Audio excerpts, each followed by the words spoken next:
வணக்கம் Geetha TV and சுவாதந்திரா party நேயர்களுக்கு. போன வருஷம் ஆல்மோஸ்ட் டிசம்பர் நினைக்கிறேன், டிசம்பர் டு இந்த வருஷம் டிசம்பர் ஆல்மோஸ்ட் ஒரு 1 இயராக நான் என்னோட கீதா டிவியில் பெரிய என்னோட பேச்சுகள் நிறைய வரவில்லை. ஏனென்றால் வெவ்வேறு காரணத்துங்களுக்கு. ஒன்று ஃபஸ்ட்டு ஒரு வாரண்ட் இருந்துச்சு. அந்த வாரண்ட்டுக்காக நாங்கள் இந்த ஆன்டிசிபேட்டரி பெயிலுக்கு ட்ரை பண்ணிட்டு இருக்கும்போது எங்களுக்கு டைம் இல்லை. அதுக்கப்புறம் இன்னொரு வாரண்ட் எஃப்ஐஆர் இந்த மாதிரி லைனாக வந்துட்டு இருந்துச்சு. என்னென்னா நம்மளை பேசக்கூடாதுன்னு சொல்லிட்டு. அதில் நான் பெரிய பேட்டிகள் என்னோடய கீதா டிவியில் பண்ணல. பட் தசரா பூஜை இதை மட்டும் கொஞ்சம் ஒரு ஃபியூ டேஸ் இது மட்டும் ரீலே பண்ணோம். பட் ஆட்கள் இல்லாத காரணத்தால் நாங்கள் அதை செய்யவில்லை. ஆனால் இப்போ நடுவில் 2-3 பேட்டி நான் வெளியே சேனல்ஸ்க்கு கொடுத்தது ரொம்ப நல்லா ஓடிச்சு. Response public. அப்போ என்னை நிறைய பேர் ஃபோன் பண்ணியோ இல்லாட்டி எங்கே வெளியே பார்க்கும்போது கேட்குறாங்க, ஏன் மேடம் நீங்கள் பேசுறதில்ல? நான் பேசாத காரணம் நாட் பிகாஸ் நான் இவங்களை பார்த்து பயந்துக்கிட்டோ அப்படி கிடையாது. எனக்கு சூழ்நிலை அமையவில்லை. இன்றைக்கு நான் நினச்சேன், கண்டிப்பாக நான் இந்த ஊழலில் இந்த மந்திரிகள் மாட்டினதெல்லாம் பேசியே தீரணும் என்று. காலையில் ஒரு காணொளி பார்த்து கொண்டிருந்தேன். அதில் ஒரு ஜேர்னலிஸ்ட் மணின்னு சொல்கிறாரு, இந்த மக்களுக்கு புரியவே இல்லை எந்த கேஸுன்னு சொல்லிட்டு. எங்களுக்கு எந்த கேஸ் புரியணும் தேவையில்லை. ஏனென்றால் இந்த ஊழல்வாதிகளுக்கு ஒரு கேஸ் இருக்கலாம், 10 கேஸ் இருக்கலாம். கேஸ் தான் ஊழல் அவ்வளோதான். அது சொத்து குவிப்பா இல்லாட்டி ஊழலா இதா அதான்னு மக்களுக்கு தெரியணும் தேவையில்லை. யாருக்கும் ஞானமும் இருக்க வேண்டாம். நான் படித்த முட்டாளுக்கே ஞானம் இருக்கணும் தேவையில்லை. நாங்களெல்லாம் பேசுவதெல்லாம் இந்த அரசியல்வாதிகள் யார் யார் ஊழல் செய்கிறார்களோ அவர்கள் தண்டிக்கப்படணும்.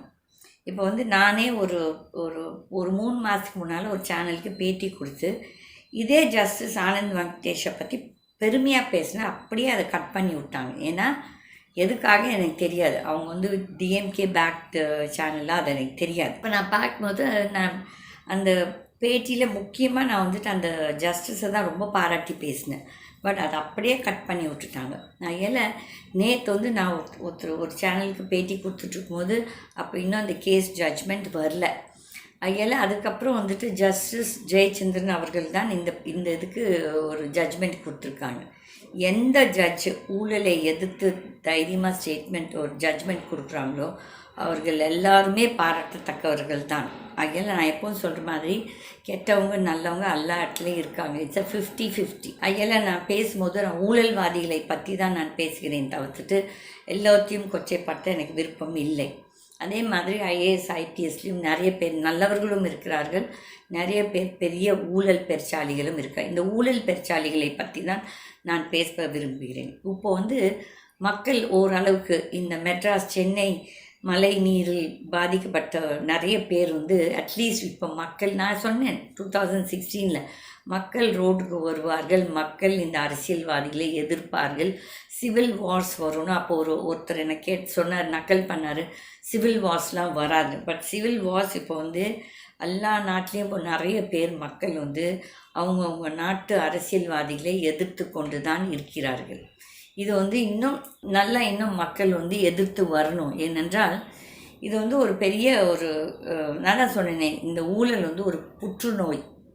இதை விட்டானா அப்படியே நாட்டு மக்கள், தட் இஸ் நியாயமாக நீதியாக வாழ்கிற மக்கள் எல்லாரும் இந்த ஊழல்வாதிகள் அவங்களை அழித்து விடுவார்கள். இப்போது நிறைய பேர் இடி காழ்ப்புணர்ச்சியோடு பண்ணுறாங்கன்னா, காழ்ப்புணர்ச்சியும் இருக்கிறது. ஆனால் இவங்க ரெய்டு ஆகிறவங்க எல்லாரும் யாருமே உத்தம புத்திரர்களும் கிடையாது, யோகிய சிகாமணிகளும் கிடையாது. என்னை பொறுத்தவரையிலும் எனக்கு மோடி பிடிக்காவிட்டாலும் அட்லீஸ்ட் இந்த இடி ரேட்ஸை போட்டு இந்த ஊழல்வாதிகளை மிரட்டி கொண்டிருக்கிறார்கள். அவங்க சௌகரியத்துக்கு தான். இது அவங்கள மிரட்டினா அவங்க கட்சியில் சேருவாங்க, அந்த பணமெல்லாம் அவங்க கட்சிக்கு டொனேஷன் கொடுப்பாங்கன்னு சொல்லிட்டு அவங்களும் செய்கிறாங்க. ஆனால் பிஜேபியிலலாம் இருக்கிறவங்கள யோகிய சிகாமணிகள் என்று சொல்வதற்கும் கிடையாது, சத்தியம். இது இந்த மாற்றங்கள் இப்போ மக்கள் மத்தியில் வந்துருச்சு. இதே சந்தோஷம், இதே ரொம்ப பெரிய ஒரு மாற்றம். இந்த மாற்றத்துக்கே நான் ரொம்ப பெருமைப்படுகிறேன். ஏனென்றால் மக்கள் பேச ஆரம்பித்துட்டார்கள். இப்போ social media, digital media at least இப்போ என்ன சொல்கிறது, ஒரு மிரட்டல் மாதிரி ஒரு பயம் வந்திருக்குது.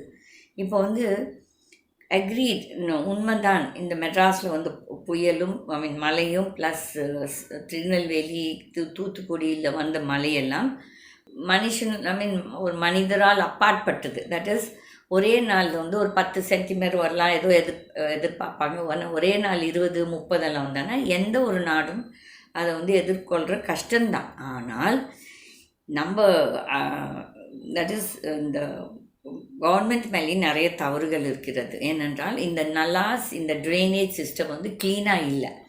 க்ளீனே பண்ணாமல் சும்மா காங்க்ரீட் ஜங்கிள்ஸு 4000 கோடி செலவு பண்ணுறோம், 5000 கோடி செலவு பண்ணுறான்னு சொல்லி கான்ட்ராக்டர்ஸும் இந்த பாலிட்டிஷியன்ஸ் கொள்ளை அடிக்கிறாங்க மக்களோட வரி பணத்தை. அது வந்துட்டு உருப்படியாக பிளான் பண்ணுறதுக்கு உருப்படியான இன்ஜினியர்ஸ் கிடையாது. ஏன்னா அந்த இன்ஜினியரும் ஊழல் பணம் கொடுத்து தான் ஒரு மக்கு பிளாஸ்டரி தான் அங்கே வேலைக்கு வந்துட்டுருக்கு.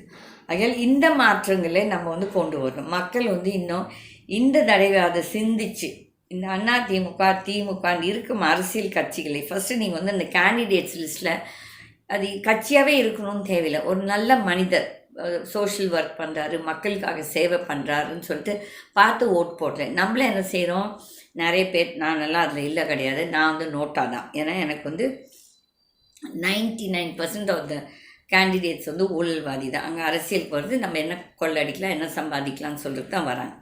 அப்போ வந்துட்டு நம்ம வந்து அந்த கேண்டிடேட்ஸை பார்த்து இவன் நல்லவன் கெட்டவன் ஓட் போடுறோமா? இல்லை. ஐதர் நம்ம பணம் வாங்கியிருப்போம், இல்லாட்டி இவன் வந்து ஒரு கட்சி சப்போர்ட்டராக இருப்போம்.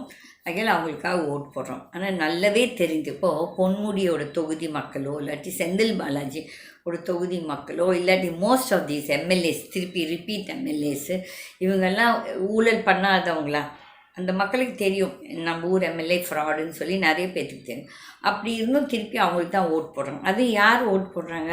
இந்த 36% மக்கள் ஓட் போடுறதால இந்த 64% கஷ்டப்படுது இந்த மாதிரி ஊழல் அரசியல்வாதிகளை வைத்துக்கொண்டு.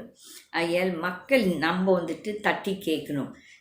நான் எதுக்கு பேசுகிறேன்னா என் கடவுளை என்னை பேச சொல்கிறாங்க. எங்கே தப்பு நடக்குதோ நீ தைரியமாக பேசு, உன்னை யார் என்ன செய்தாலும் நான் அதை பார்த்து கொள்கிறேன். ஸோ எனக்கு நிறைய எஃப்ஐஆர்ஸ் இருக்குது, நிறைய வாரண்ட்ஸ் இருக்குது. என்னை எப்படினாலும் அரெஸ்ட் பண்ணி உள்ளார போடணும்னு நிறைய அரசியல்வாதிகள் நிறைய பேர் என் குடும்பத்தினர் நிறைய பேர் அதெல்லாம் வந்துட்டு நான் வந்து அதை பற்றி கவலைப்படலை. என்னை பொறுத்த வரையிலும் நான் வந்துட்டு எங்கே தப்பு நடக்குதோ அதை தட்டி கேட்பேன். அது எங்கேயா இருக்கட்டும், அது நீதிமன்றமாக இருக்கட்டும், இல்லாட்டி கவர்மெண்ட் ஆஃபீஸாக இருக்கட்டும், இல்லாட்டி பொது இடத்துல இருக்கட்டும். அதில் மக்கள் ஆகிய நம்மளோட ஓட் ஒரு முக்கியமான துருப்புச்சீட்டு போடுறதால தான், இந்த கண்டவர்கள் வர்றதால தான் இந்த நாடு இந்த அவலத்தில் இருக்கிறது. இது வந்துட்டு நான் எல்லா தொகுதி எல்லா மக்களுக்கும் பேசுகிறேன்.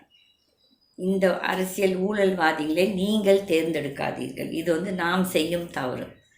எல்லாம் நன்றி, வணக்கம். இந்த காணொளி உங்களுக்கு பிடித்திருந்தால் நீங்கள் வந்து சப்ஸ்கிரைப் பண்ணுங்கள், லைக்குன்னு போடுங்க. பட் ஜென்ரலாக நான் யாரையும் வந்து கேட்குறதில்ல. ஏனென்றால் நான் வந்து இந்த டிவி மூலிமா சம்பாதிச்சு நான் ஒன்றும் கோட்டை கட்ட போகிறதில்ல. நான் வந்து பொதுமக்களுக்கு ஒரு விழிப்புணர்ச்சிக்காக தான் இது நான் பேசிகிட்ருக்கேன். தேங்க்யூ, நன்றி, வணக்கம்.